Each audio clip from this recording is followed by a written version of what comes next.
Assalamualaikum warahmatullahi wabarakatuh. Perkenalkan, saya Halida Utami. Saat ini saya sebagai dosen di program studi S1 Akuntansi, Fakultas Ekonomi dan Bisnis, Universitas Pancasila. Saya akan menjelaskan terkait dengan rencana pembelajaran semester untuk mata kuliah Akuntansi Keuangan Lanjutan 2. Mata kuliah ini diampu dengan bobot SKS 3 SKS dan dapat ditempuh pada semester 6. Untuk capaian pembelajaran mata kuliah, yang pertama, mahasiswa mampu untuk menguasai konsep akuntansi kombinasi bisnis dan mampu untuk memahami konsep investasi saham perusahaan. Lalu yang kedua, mampu untuk memahami laporan keuangan konsolidasi pada saat akuisisi dan setelah akuisisi, serta memahami teknik dan prosedur konsolidasi. Yang ketiga, mampu memahami laporan keuangan konsolidasi ketika ada transaksi afiliasi inventory, properti, dan obligasi antara induk dan anak perusahaan. Lalu untuk capaian pembelajaran yang terakhir, yaitu mampu untuk memahami laporan keuangan konsolidasi ketika terjadi perubahan kepemilikan induk pada perusahaan anak. Akuntansi Keuangan Lanjutan 2 ini merupakan kelanjutan dari mata kuliah Akuntansi Keuangan Lanjutan 1, di mana mata kuliah ini berfokus pada laporan keuangan konsolidasi, sehingga nantinya mahasiswa diharapkan dapat menyusun yang namanya laporan keuangan konsolidasi, baik mengakui laba antar perusahaan yang terjadi di mana ada transaksi penjualan inventory ataupun transaksi property plant and equipment, dan ketika terjadinya perubahan atas kepemilikan antara perusahaan induk dan juga perusahaan anak. Bahan kajian atau yang nantinya akan dibahas pada mata kuliah Akuntansi Keuangan Lanjutan 2 ini, yang pertama yaitu terkait dengan materi kombinasi bisnis. Yang kedua, bagaimana tentang investasi saham akuntansi serta pelaporan investor. Yang ketiga, terkait dengan laporan keuangan konsolidasi. Yang keempat, teknik dan prosedur konsolidasi. Yang kelima, laba antar perusahaan yang terkait dengan transaksi inventory, property plant and equipment, dan juga obligasi, serta bahan kajian yang terakhir yaitu terkait dengan penyusunan laporan konsolidasi ketika terjadi perubahan kepemilikan. Adapun referensi yang digunakan dalam mata kuliah ini, untuk referensi utamanya, mata kuliah ini menggunakan buku dari BIMS dengan judul Advanced Accounting edisi 13. Komposisi mata kuliah ini untuk penilaian mahasiswa terdiri dari 4 komposisi utama. Yang pertama, UAS terdiri dari 30%, lalu ada project terdiri dari 30%, dan mahasiswa juga diberikan UTS dengan porsi 20%, juga aktivitas partisipasi sebesar 20%. Terkait dengan komposisi penilaian tersebut, maka bentuk pembelajaran serta metode pembelajaran yang digunakan dalam mata kuliah ini terdiri dari 2, yaitu secara luring dan juga secara daring. Adapun metode pembelajaran secara luring, yang nantinya saya akan menggunakan 2 metode pembelajaran. Yang pertama dengan menggunakan metode delivery, di mana nantinya saya akan memberikan ceramah di awal atau penjelasan di awal terkait dengan materi yang saya bahas pada pertemuan tersebut, yang kemudian mahasiswa nantinya akan memberikan umpan balik baik dalam bentuk pertanyaan ataupun diskusi. Yang berikutnya, metode yang saya gunakan adalah student active learning, yang terkait dengan komposisi penilaian tadi, yaitu terkait dengan aktivitas partisipasi dan proyek, sehingga mahasiswa diharapkan aktif dalam proses perkuliahan, sehingga ketika mahasiswa diberikan tugas ataupun diberikan kasus, mahasiswa dapat mengerjakan secara berdiskusi dan memecahkan masalah yang diberikan terkait dengan kasus tersebut. Sedangkan metode pembelajaran yang digunakan secara daring, saya menggunakan dan memanfaatkan Learning Management System Universitas Pancasila. Baik, Untuk mata kuliah yang nantinya saya akan jelaskan dalam mata kuliah ini, yaitu Akuntansi Keuangan Lanjutan 2 dengan materi kombinasi bisnis. Berikut video micro teaching yang saya akan sampaikan. Terima kasih. Bismillahirrahmanirrahim. Assalamualaikum warahmatullahi wabarakatuh. Waalaikumsalam warahmatullahi wabarakatuh. Selamat siang ya, salam sejahtera untuk kita semua ya. Semoga adik-adik semua dalam keadaan sehat walafiat. Oke, pada pertemuan yang kedua ini ya, nantinya saya akan membahas terkait dengan materi kita, yaitu bisnis kombinasi atau penggabungan usaha. Nah, sebelum saya masuk materi ya, kita coba lihat dulu ya, apa saja sih yang nantinya akan kita pelajari atau tujuan pembelajarannya apa ya. Yang pertama ya, perlu kita pahami dulu ya, apa motivasi ekonomi ya dari suatu perusahaan itu sampai dia dapat melakukan penggabungan usaha. Lalu yang kedua ya, bentuk-bentuk alternatifnya itu apa saja ya terkait dengan kombinasi bisnis ini. Yang ketiga, memperkenalkan ya konsep akuntansi untuk kombinasi bisnis. Dan kalau kita membahas akuntansi, biasanya perusahaan melakukan kombinasi bisnis itu kita akan lebih menekankan pada metode akuisisi ya. Lalu yang terakhir yaitu memperlihatkan bagaimana perusahaan mencatat nilai wajarnya dari suatu aset dan kewajiban dalam akuisisi. Oke, dari pembahasan yang pertama kita akan membahas terkait dengan motivasi ekonominya. Nah, sebelum saya masuk ke motivasi ekonomi, kalian pernah terbayang tidak di pikiran kalian ya, di Indonesia ya, kira-kira perusahaan yang pernah melakukan kombinasi bisnis atau penggabungan usaha, ada nggak yang pernah tahu di sini? Silakan. Sri? Itu apa? Indosat sama Tri itu dia merger. Oke, Indosat dan Tri Iya. dia melakukan merger. Oke, ada lagi? Boleh kopi. Apa? Bank Syariah Indonesia. Bank Syariah Indonesia. Kalau Bank Syariah Indonesia itu apa? Sebelumnya. Sebelumnya bank syariah dari berbagai bank-bank yang ada di Indonesia. Oke, betul ya. Itu beberapa jenis perusahaan yang memang dia melakukan akuisisi atau melakukan merger.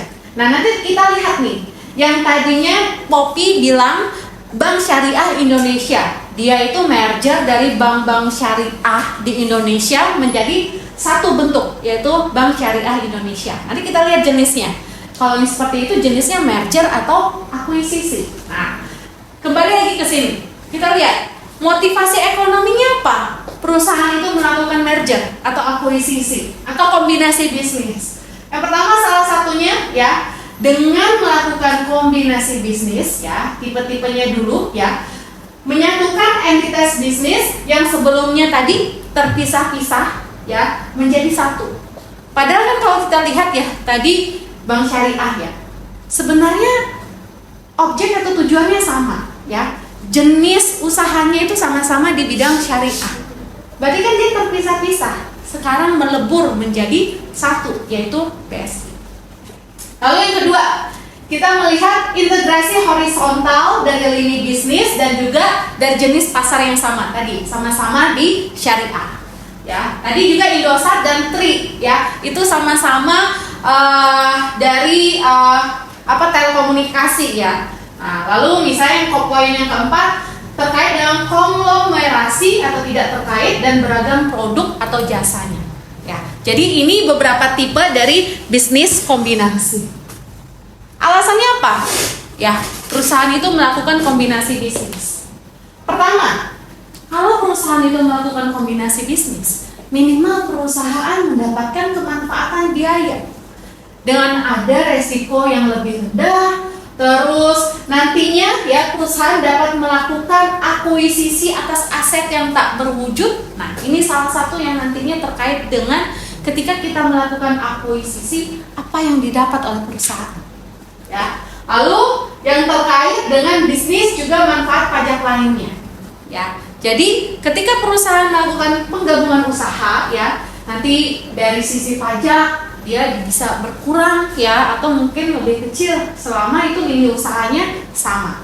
Seperti itu. Itu beberapa alasannya terkait dengan perusahaan melakukan penggabungan usaha. Nah, alternatifnya apa? Caranya apa yang dapat dilakukan? Tadi saya bilang di awal, bisa dengan melakukan merger atau konsolidasi. Merger nih seperti apa, Bu? Ya, merger itu misalnya seperti ini. Ada dua perusahaan, ya, perusahaan A dan perusahaan B. Ketika di merger menjadi satu, tapi ambil namanya yaitu perusahaan yang A, kayak gitu. Itu maksudnya dari merger. Ya, misalnya seperti Indosat dan Tri ya, nanti menjadi satu ya, tetap Indosat. Nah, kayak gitu. Indosat dan Tri bergabung di merger, tapi nanti endingnya menjadi Indosat saja. Misalnya seperti itu. Itu yang namanya merger.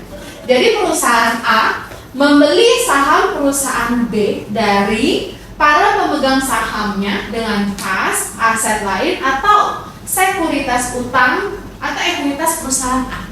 Ya, nantinya perusahaan B bubar. Jadi sudah nggak ada lagi perusahaan B. Yang ada hanya aset dan kewajiban perusahaan yang sudah digabung dengan perusahaan B. Itu yang namanya merger. Kalau konsolidasi apa? Nah, tadi Poppy mencontohkan BSI. BSI itu ya masuknya dalam ini. Konsolidasi. Ya. Jadi tadi dari prosesnya dia merger ya, BSI Syariah ya, dari banyak perusahaan atau bank BUMN syariah bergabung menjadi satu, yaitu namanya adalah BSI Syariah. Jadi kalau BSI Syariah ya, misalnya perusahaan A, B, C, D menjadi satu, perusahaannya E.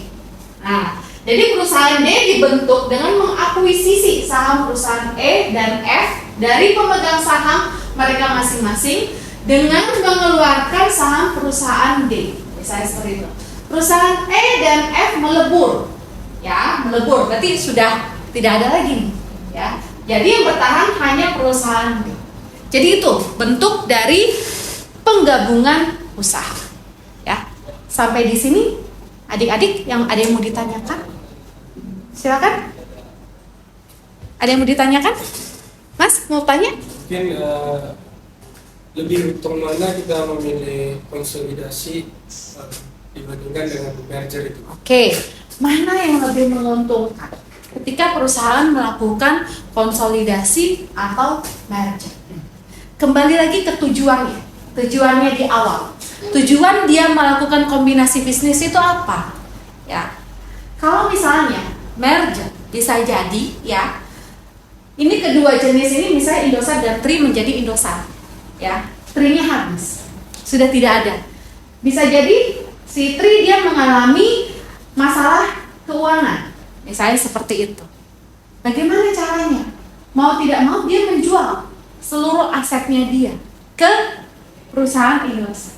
Jadi Indosat mengakuisisi, memerger seluruh saham dari Tri, misalnya seperti itu. Kayak gitu. Jadi kembali ke tujuan awal. Ya. Kalau konsolidasi jelas, yang nantinya dia akan membentuk yang namanya satu perusahaan yang baru. Jadi lebih kuat di situ. Ya, bukan berarti misalnya BNI Syariah atau Mandiri Syariah mengalami permasalahan keuangan, tidak.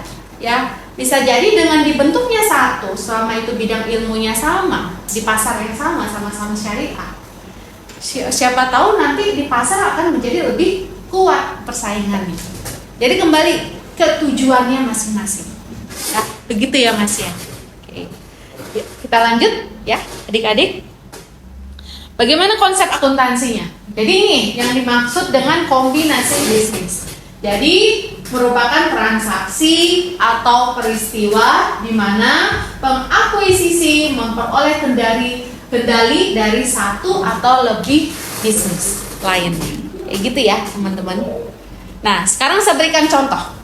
Contoh terkait dengan proses penggabungan usaha. Misalnya seperti ini. Nah, kebetulan ada namanya Poppy ya di sini ya. Oke, Poppy Corporation di sini menerbitkan 100.000 lembar saham dengan nilai nominal saham biasanya itu adalah $10 untuk Sunny Corporation. Jadi Poppy yang menerbitkan, ya. Saham Poppy dinilai $16 per lembar saham. Nah, berarti di sini Poppy berinvestasi ke Sunny, ya. Investasinya dalam bentuk apa? Yaitu saham, common stock, ya. Berapa nilai investasinya? Yaitu tadi 100.000 dikalikan dengan nilai pasarnya si Poppy, yaitu 16. 100.000 dikalikan $16 yaitu 1.600 atau di sini $1.600.000. Dia investasinya dengan saham, berarti common stock. Nilai parnya adalah 10. Berarti 10 dikalikan dengan 100 berarti 1 juta. Di sini tulisannya 1.000 ya, karena dalam ribuan. Ada selisih, teman-teman. Ya. Adik-adik ada selisih 600. 600 ini nantinya akan dicatat sebagai tambahan dalam modal. Ya, jadi ini dicatat sebagai bagian dari ekuitas. Ketika nanti ya laporan yang dibuat oleh Poppy akan bergabung dengan laporannya si Sunny. Kayak gitu. Ya, itu contohnya. Nah, biasanya kalau kita melakukan investasi atau penggabungan usaha, biasanya kita ada mengeluarkan biaya-biaya yang lainnya. Nah, bagaimana cara kita mencatat pengeluaran biaya yang lain tersebut? Nah, seperti contoh berikut. Poppy Corporation membayar kas sebesar 80.000 dalam finder fee dan fee konsultan dan sebesar 40.000 untuk biaya register dan menerbitkan saham biasa. Bagaimana pencatatannya? Ya. Berarti yang pertama kita catat ya. Yang 80.000 itu dicatat sebagai beban investasi. Ya, sedangkan yang 40.000 itu karena terkait dengan penerbitan saham, maka kita menjurnalnya dengan akun additional paid in capital. Jadi nanti additional paid in capitalnya akan berkurang di ekuitasnya. Lalu ada kita mengeluarkan kas sebesar 120.000, kayak gitu. Nah, ini contoh terkait dengan pembelian atau investasi terkait dalam penggabungan usaha. Nah, seandainya Sunny Corporation dianggap telah dibubarkan, berarti kan sudah tidak ada lagi nih Sunny. Sekarang yang ada hanya Poppy, ya. Jadi Poppy akan mengalokasikan kos investasinya pada nilai wajar aset, ya. Nilai wajar aset yang diperoleh dan kewajiban yang ditanggung. Kalau misalnya ada selisih antara nilai investasi dengan total nilai wajar aset, maka selisihnya itu dicatat sebagai apa teman-teman? Goodwill. Inilah yang tadi saya jelaskan di awal, tujuan pembelajaran yang ketiga. Kita akan mengenal yang namanya aset tidak berwujud, merupakan hasil dari perusahaan melakukan akuisisi. Salah satunya itu dalam bentuk goodwill. Ya, seperti itu, teman-teman. Ya, adik-adik. Bagaimana cara menjurnalnya? Ya, jurnalnya seperti berikut. Investasinya tadi 1.600 atau 1.600.000 dan selisihnya dicatat sebagai goodwill. Seandainya ada selisih. Kalau tidak ada bagaimana, Bu? Tidak perlu dicatat. Tapi perlu kalian tahu juga, ya. Selisih itu tidak selamanya sifatnya di debit atau sifatnya positif. Bisa jadi nilai investasinya lebih kecil dibandingkan dengan nilai asetnya yang dijual, ya. Lalu bagaimana Bu pencatatannya kalau modelnya seperti itu? Maka ya nanti kita kenal dengan istilah bargain purchase, ya. Selisihnya itu dicatat sebagai akun bargain purchase seperti berikut ya teman-teman. Ini yang dengan goodwill ya, ini ya sama ya seperti yang tadi dengan goodwill seperti ini. Lalu jika kita mencatatnya dengan bargain, ketika nilai investasinya lebih kecil dibandingkan dengan nilai total aset bersihnya, ya, maka selisihnya itu dicatat sebagai keuntungan dari pembelian atau bargain purchase. Dalam jurnalnya bargain purchase dicatatnya di akun yang mana Bu? Debit atau kredit? Nah, Ada yang tahu? Kredit. Betul sekali. Dicatatnya di kredit. Seperti berikut. Ya, ini misalnya contoh investasi awal. Sama saja ya, jurnal investasinya tetap seperti ini. Kita berinvestasi dengan saham dan menerbitkan utang wesel ya, selisihnya kita catat sebagai additional paid in capital. Ya, karena tadi ya nilai investasinya lebih kecil dibandingkan total nilai aset wajar bersihnya, maka keuntungannya tadi betul dicatatnya sebagai akun bergen proses di kredit. Nah, kurang lebihnya seperti itu, adik-adik, terkait dengan pembahasan bisnis kombinasi. Ya, lalu apa yang bisa kita simpulkan di sini? Ya. Jadi kombinasi bisnis itu terjadi ketika ada dua atau lebih perusahaan bisnis yang terpisah, lalu bergabung menjadi satu entitas akuntansi. Jadi seperti itu. Jadi semua kombinasi bisnis itu ya bisa saja dimulai kapanpun. Mau kita mulai di awal periode akuntansi ataupun di akhir, maka nanti kita pencatatannya disesuaikan dengan transaksi di awal yang sudah kita lakukan. Jadi kurang lebih seperti itu. Oke, sebelum saya tutup, mungkin ada yang mau ditanyakan dulu teman-teman atau adik-adik di sini? Sri mungkin mau tanya lagi? Itu Bu, apa? Tadi ada tentang goodwill, itu kan berarti ada nilai investasinya itu lebih dari nilai aset perusahaannya. Itu pertimbangan dari perusahaan itu sampai berani untuk membayar lebih untuk membeli perusahaan itu apa sih? Oke, kenapa ya?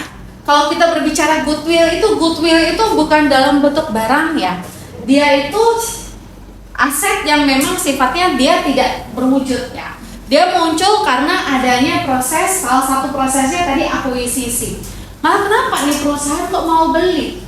Ya, bahkan ada selisihnya. Ya, jadi tadi gitu. Kita kembali lagi ke tujuan melakukan penggabungan usaha. Salah satunya apa? Untuk memperluas apa? Usahanya, lingkup usahanya, kayak gitu. Ya, dia bisa memperluas usahanya dengan misalnya membeli saham ya perusahaan yang memang saat itu perusahaannya mengalami mengalami misalnya masalah keuangan ya, mau bangkrut ya, maka dibeli. Otomatis itu saham perusahaannya akan menjadi miliknya si pembeli. Ya, itulah nama salah satu proses yang merger. Ketika memang ini perusahaan sudah tidak mampu lagi untuk beroperasi ya secara normalnya perusahaan ya, maka diselamatkan dengan cara mencari lini bisnis yang sama dan tertarik ya sudah dilakukan yang namanya merger. Dan salah satu keuntungannya yang tadi Sri, keuntungan si perusahaan ketika melakukan merger ya memperoleh yang namanya goodwill kayak gitu. Jadi tetap dicatat di akun perusahaannya si pembeli seperti itu, tetap. Jadi bahasanya dia kan malah dirugikan Bu, tapi tetap selisihnya itu maka dicatatnya sebagai goodwill. Goodwill itu akan tetap ada di perusahaan itu sampai kapanpun, karena nanti goodwillnya akan diamortisasi kayak gitu ya. Nah, oke. Ada lagi adik-adik? Semoga bisa memahami ya materi yang kita bahas hari ini, yaitu terkait dengan bisnis kombinasi. Ya, nah minggu depan ya kita akan membahas ya, masih pembahasannya terkait dengan kombinasi bisnis, tapi akan lebih berfokus ke materi investasinya. Ya, tadi kita belum bahas investasi secara menyeluruhnya. Ya, jadi minggu depan di pertemuan berikutnya kita akan bahas terkait dengan materi investasi. Oke, saya ucapkan terima kasih ya semuanya ya. Sampai ketemu di pertemuan yang berikutnya. Semoga adik-adik semua dalam keadaan sehat walafiat ya. Saya tutup untuk pertemuan kita hari ini ya. Wabillahi taufik wal hidayah. Wassalamualaikum warahmatullahi wabarakatuh. Terima kasih semuanya. Ya, terima kasih.